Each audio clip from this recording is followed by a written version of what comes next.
we are so grateful, and because of your kind support, many of the youth are seeing the need to be involved in this. Say, I am particularly passionate about this journey because I do understand that the foundation of life is the environment.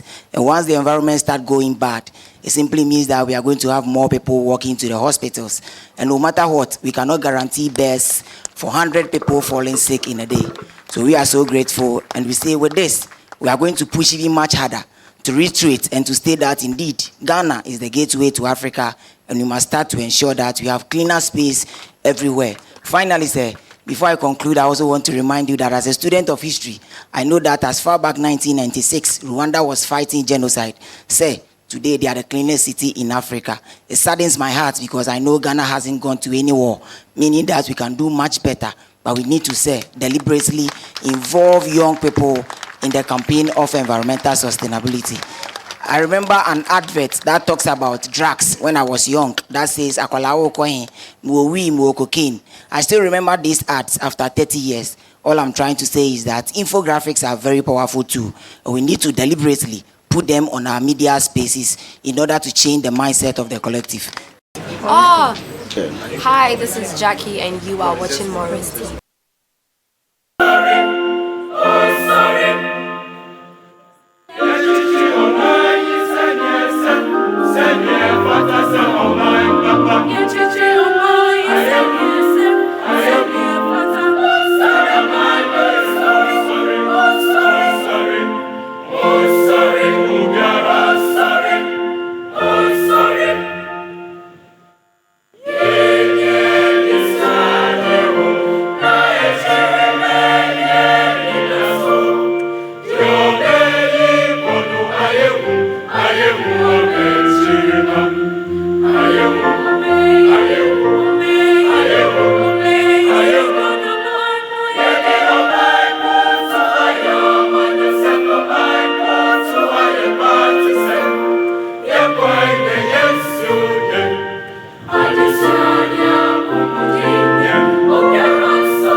We're grateful to Nana Chair, Jiahowo Yao Jimmy, second who is the President of the National House of Chiefs and our chairman for today.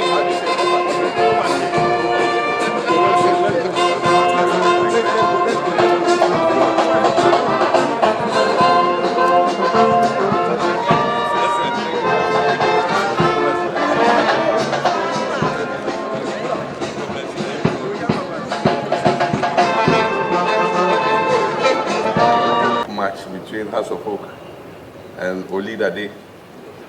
For those of you who didn't hear about it, it was a 1-1 draw. And so everybody was victorious. I want to recognize also our clergymen who are here in their numbers. I want to thank you for lending your presence. I want to thank all our traditional authorities who have had the opportunity to join us, but most of all to thank our chairman for gracing this occasion with his presence.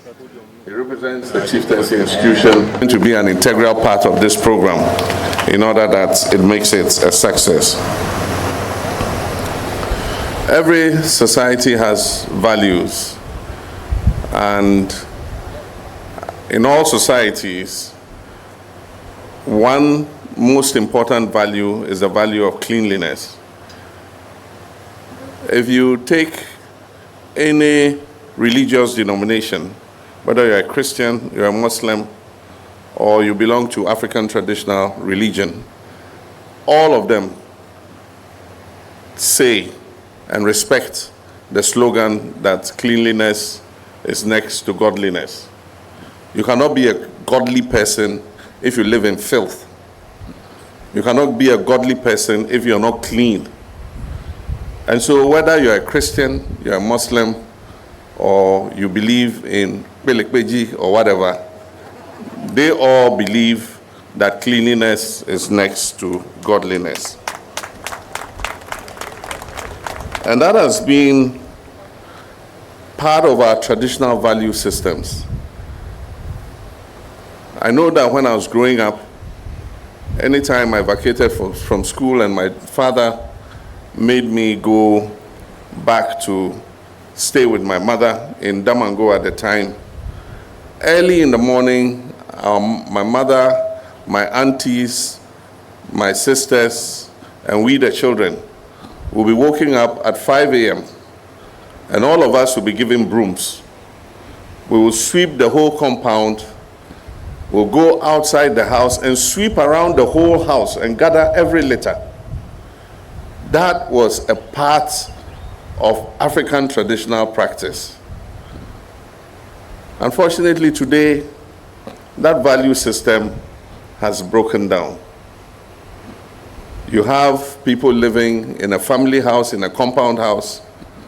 Nobody is prepared to join to make sure that the house is kept clean. Modernization does not mean that we should abandon our value systems. Just recently, I came from two very modern societies, Japan and Singapore. They are well developed, they are into AI, they are into space technology and everything, but their value systems in terms of their culture and traditions are still intact. You go to Japan and Singapore, you won't see one single piece of paper or plastic anywhere on the ground. Indeed, Singapore is worse. You're not allowed to chew gum in Singapore. So they don't sell chewing gum in Singapore. And if you are found chewing gum, the punishment is 10 hot lashes. It's true, they have corporal punishment in their law. And so if you litter or you throw plastic somewhere, I don't know how many lashes it is, but it's more than the chewing gum lashes. And so every citizen in those two countries believes in their cultural values and in cleanliness. There was one day when I was still quite young, I had started my first job with Japan Embassy. We went on internship. We were 16 of us from 16 different countries. And one of the times we had gone on a field trip, we were walking back to the hotel where we stayed. And there was somebody walking ahead of us. And as he was walking, he saw a piece of wrapper. I think somebody had eaten chocolate and dropped the wrapper on the street. He didn't drop it. I mean, he was just walking and he saw it. And I noticed that he got there, he bent down, he picked the wrapper and held it and continued walking until he got to the next litter bin. And then he dropped it in. I mean, in Ghana, how many people would do that? That you find something lying and there's a litter bin 50 meters ahead. But they value their cleanliness. And so everybody is a part of it. But the beautiful thing is, they are trained from when they are children to believe in that value. And so when they grow, they don't depart from it. And so aside from organizing National Sanitation Days, we must inculcate in our children the spirit and awareness of cleanliness. I remember when I was young, we had a course in basic school called civics. For those of you who are my age, you remember. The younger ones, I'm sure they don't know anything about it. but it was called civics. And for 1 hour every week, we were taught the values and courtesies and how to be a responsible citizen. And one of the course materials was what was mentioned, Courtesy for Boys and Girls. It was a very little book, and it showed you how to carry yourself as a responsible citizen. It even showed how you should use cutlery. And that when you're sitting and eating with other people, don't belch. I mean, all those things we were taught when we were young. And so when I go for lunch with people, I don't belch. And they even taught us that while you're chewing, don't open your mouth and be chewing sharp, sharp, sharp, sharp. And so when I go for lunch with people, I don't chew sharp, sharp, sharp like that. And so we must, the saying goes, it says, teach the child the way they should go, and when they grow, they shall not depart from it. And so we're in discussion with the Ministry of Education to see how we can create, as part of the curriculum, a separate curriculum on courtesy and responsible citizenship, so that we can train our children from basic school through secondary school. And I believe that if we train them properly, when they grow, they will not depart from it. We all know the people we used to call tangas or sama-sama. Oh, I thought those were children there. Oh, hygiene, environmental officers. Okay, I'm coming to you. Now they call them environmental officers, or is it hygiene officers? But let me tell you, those who are called tangas were more feared than you. You become abrofo officers. Oh, you shouldn't keep your place dirty. Yeah, why do you have paper here? There's sama when they were coming, my mother and everybody will be running around and picking up anything, disposing of water that can breed malaria, larvae and all that. Because if they come and see one thing that is out of sync, sama straight, they'll summon you to court. And when you go to court, they'll fine you. And so we need, aside from public awareness, to also create a deterrence so that people know that, yes, while we expect you to live by these values, if you go against those values, there's a certain sanction that you must bear. And that is why between the district assemblies, the environmental officers, and I'll come to our traditional authorities, we have to create a system where people are sanctioned for breaking the sanitation bylaws.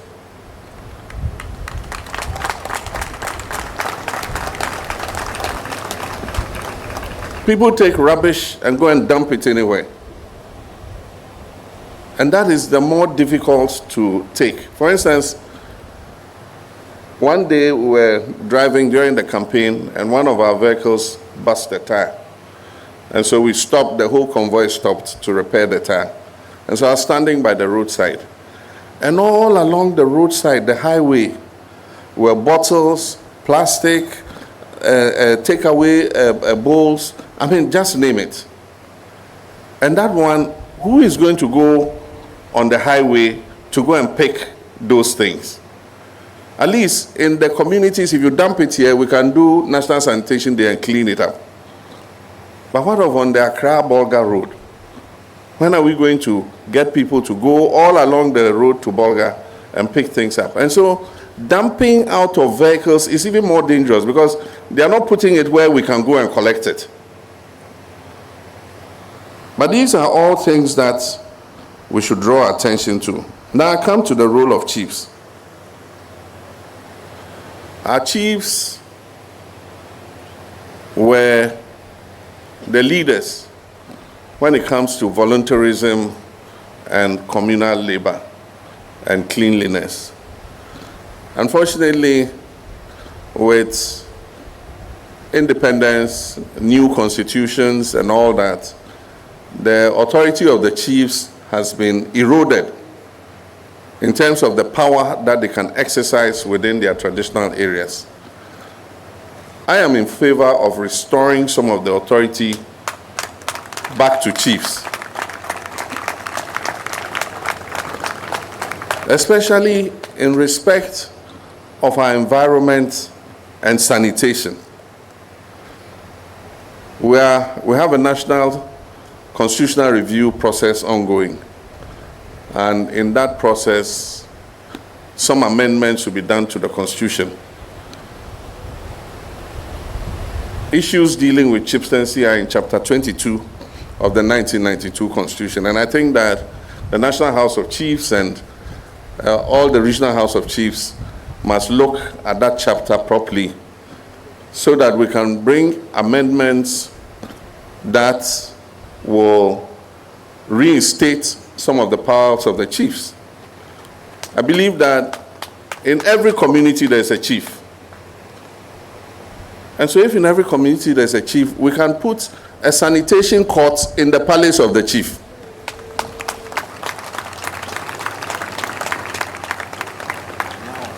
So that working together with the district assembly, people who are persistent polluters will be brought to those sanitation courts, and they'll be given the sanctions that they deserve, so that we can have cleaner communities, cleaner cities, and cleaner towns. But they won't abdicate the responsibility of the district administrations in terms of sanitation. When my government came, we had a situation where more than 50% of the district assembly's common fund was being spent here in Accra at the District Assembly Common Fund Administrator's Office. And so sufficient money was not going to the districts to be able to carry out their obligations. Now, MMDCs, you have no excuse.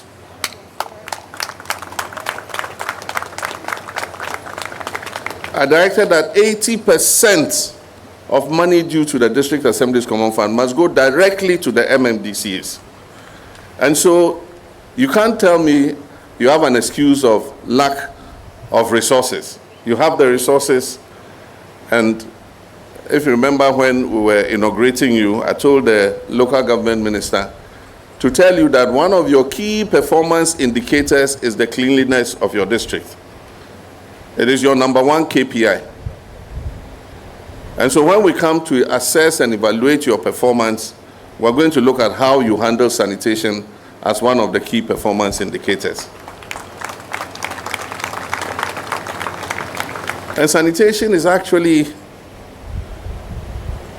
a function of decentralization, because central government, including the local government minister, cannot ensure that every district is clean. And yet we have demarcations of district boundaries. And I want you MMDCs to know that everything that happens within that your district boundary is your responsibility. And that is why we've decentralized the authority to you, and we've also decentralized the resources to go along with it. And so recently when I saw a regional minister, and she did very well, Linda, going to a Ramsar site to go and demolish buildings and stop people from building, the question I ask myself is, isn't there a district assembly in that area? It should have been the DCE, his planning officer, and all of them who should be there, because you live with the people in the district. And the filling of the Ramsar site was not a one-day event. You could see that it had been going on and on. And the worst case is that some of the people had building permits to do what they were doing. I mean, a DCE like that should be sacked immediately.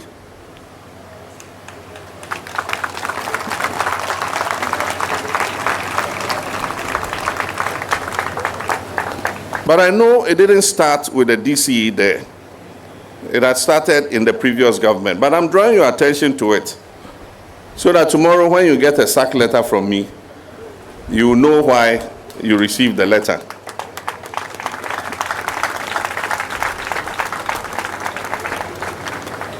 Recently, there was another case somewhere near Ningo Pram Pram. That one was not even a Ramsar site, a whole lagoon. And permit had been given to somebody to fill part of the lagoon to build, they say, a fence wall. I mean, it's unacceptable. And these are the things I want our MMDCs and regional ministers to open your eyes to. The thing about these lagoons and Ramsar side, you see them and say, oh,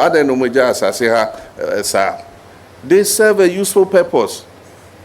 It is because we have taken over those wetlands and those Ramsar sites that flooding has become worse in Accra. Because the rains in Accra come from the Kwapim Mountains. And there are a lot of streams coming down and going towards the sea. And before they enter the sea, they enter a wetland. And the wetland accommodates the water and discharges it into the sea. So can you imagine what happens if you fill that wetland and build on it? When the water arrives from the stream, where is it going to go? It will go back into your houses. And so people do little things like this, and we see them doing it, and we walk past. But when the effect comes, and your house gets flooded, then you say, oh, government, come and help us, come and save us, come and help us. But you saw what that person was doing. Sometimes there's a stream passing through your community. Somebody will shift sand, sawdust, and narrow the stream. And his narrowing of the stream is going to affect you because the volume of water that comes, the stream is narrow. It cannot go through that narrow path. So it will back up and enter your houses.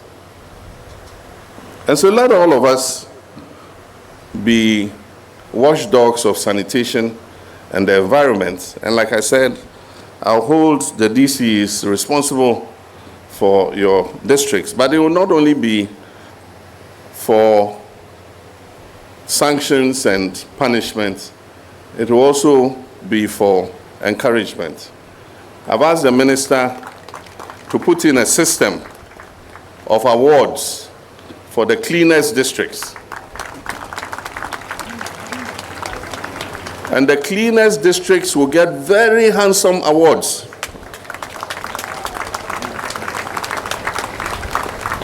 And so he's going to put it together and bring a report to cabinet, we'll approve it. And every year we'll make provision for the cleanest district awards. And it's not only the DCEs or the district assembly, the traditional authorities in the districts will also benefit from the award.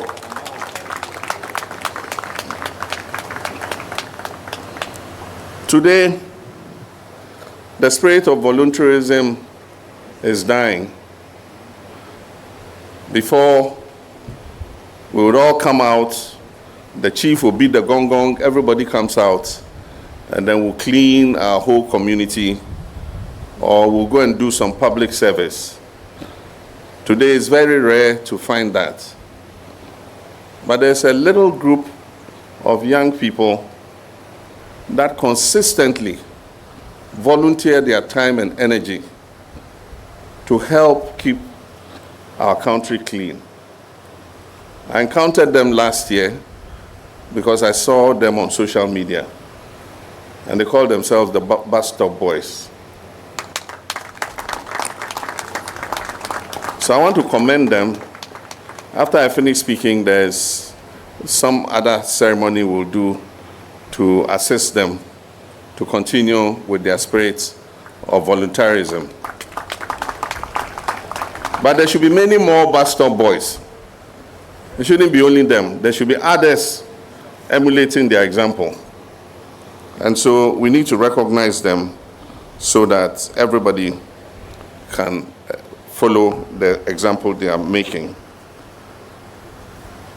Like I said, it's not only about deterring and punishing. It's also about encouraging.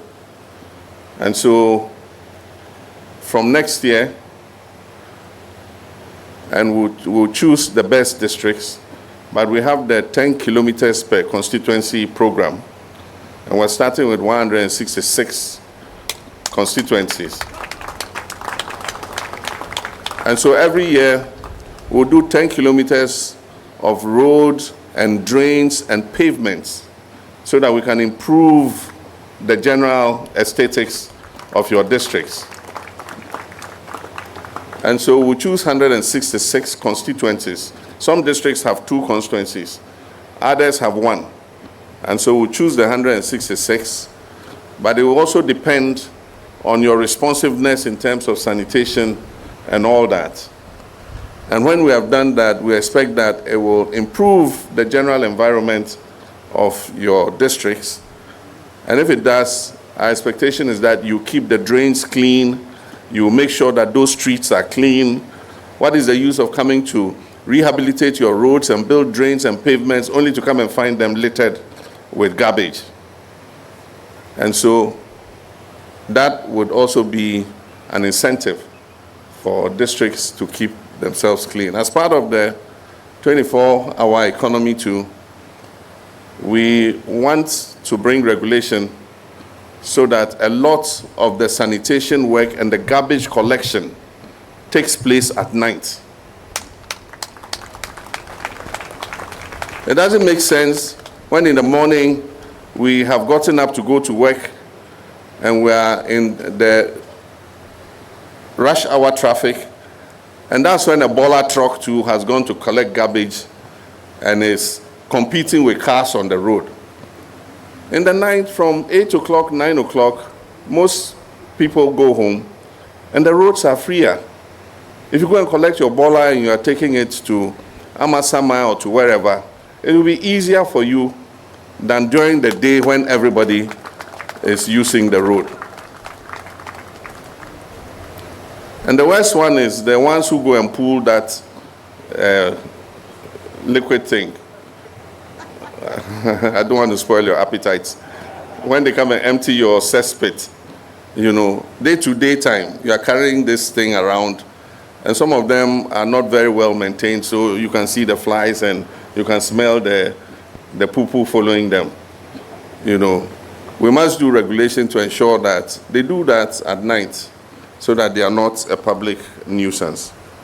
And so I've spoken enough. I was giving a written speech, but I've abandoned it because I wanted to speak from my heart. So I'll give the speech to the Minister of Local Government and the Minister of Government Program duly launched.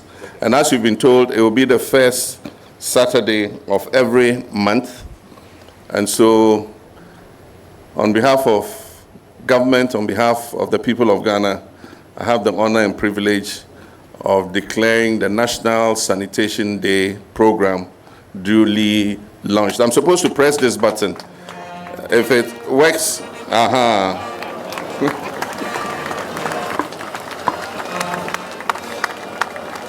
Thank you very much. We're grateful to you, Your Excellency. Ladies and gentlemen, shall we do a resounding... Community-spirited young people who for several years, using their own resources, their energy and strength, continue to volunteer to keep our city clean.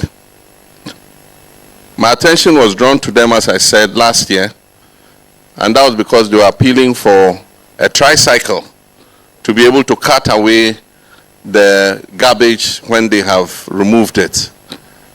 Tricycle is aboboya, for those of you who don't know a tricycle.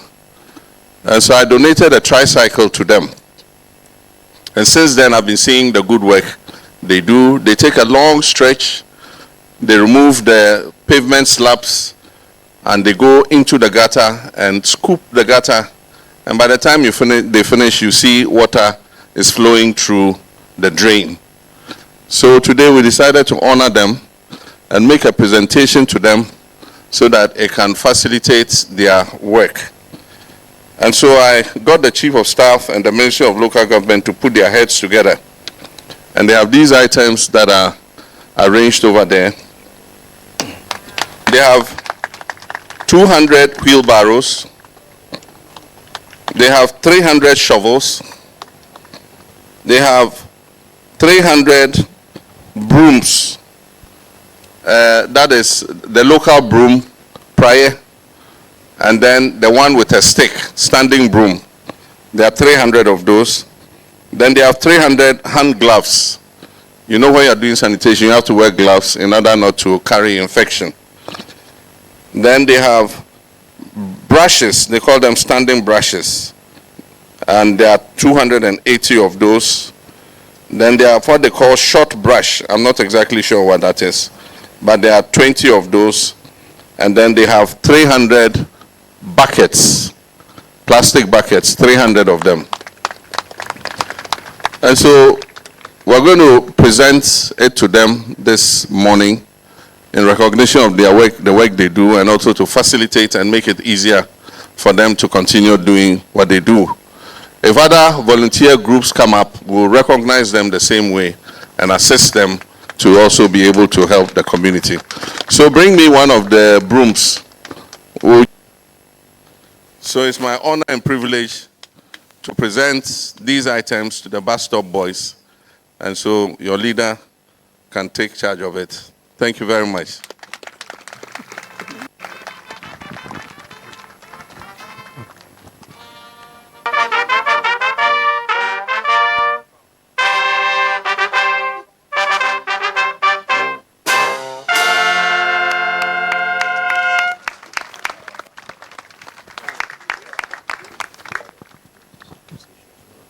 Thank you.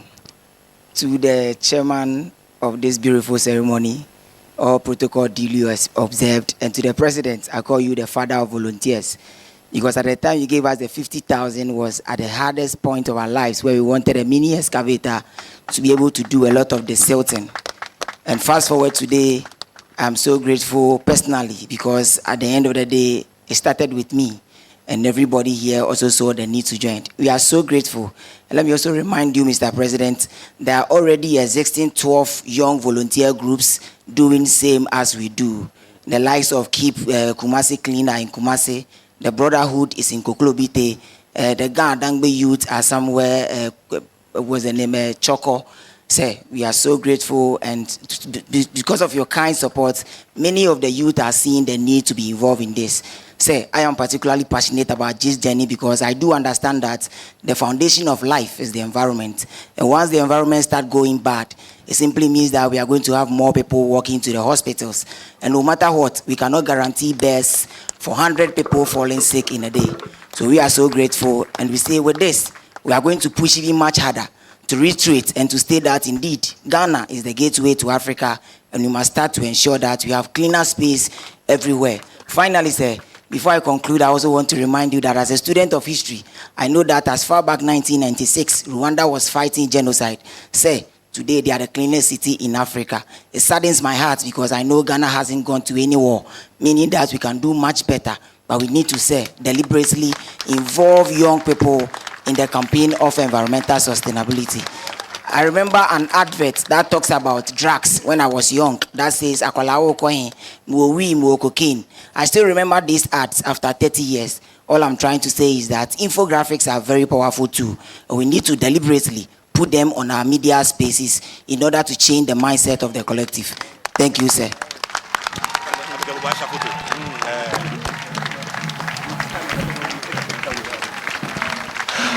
Well, the applause should be louder, and it should be louder.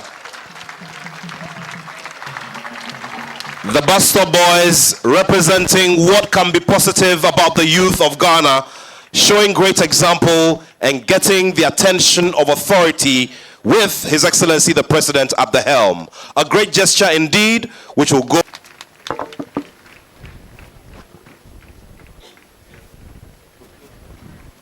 Hey, mommy. Let's see it.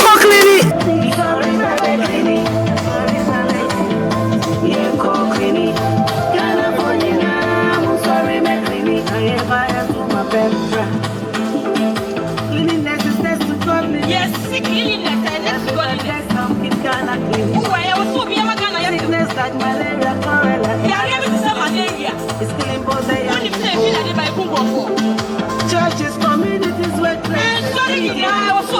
sorry. Yeah, what's the issue? Keep us around this clean. And who may hear the baby and the baby? Ghana, you're cleaning. Sorry, you're cleaning. Baby, I will be your papa cleaning. Sorry, cleaning. I'm ready to say you're part of it. Saturday of every month. If I told me, the frontage. When you get to your workplace, don't say we got to keep Ghana clean. I was say ever. When you are caught throwing rubbish away, say it so you man. So you are. You got all perfect. If you are a man, that's all you ever saw. Become them a fifi. Let's keep Ghana clean. Let's keep us around this. Say yes, you're cleaning. Sorry,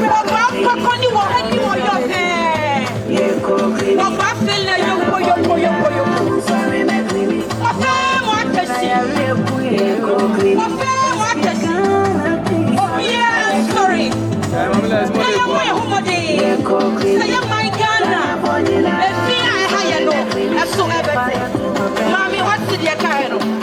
You don't want to say. Ebasa, ya dodo, ya shishi, ya prapra, ya chichi, ya Pejam Salisa.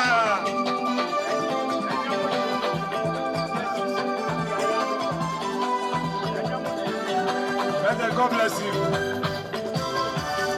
The Ghana we want, it should be clean. The Ghana we want, it should be clean. The Ghana we want, it should be clean. Ghana, are you ready? It's time to come to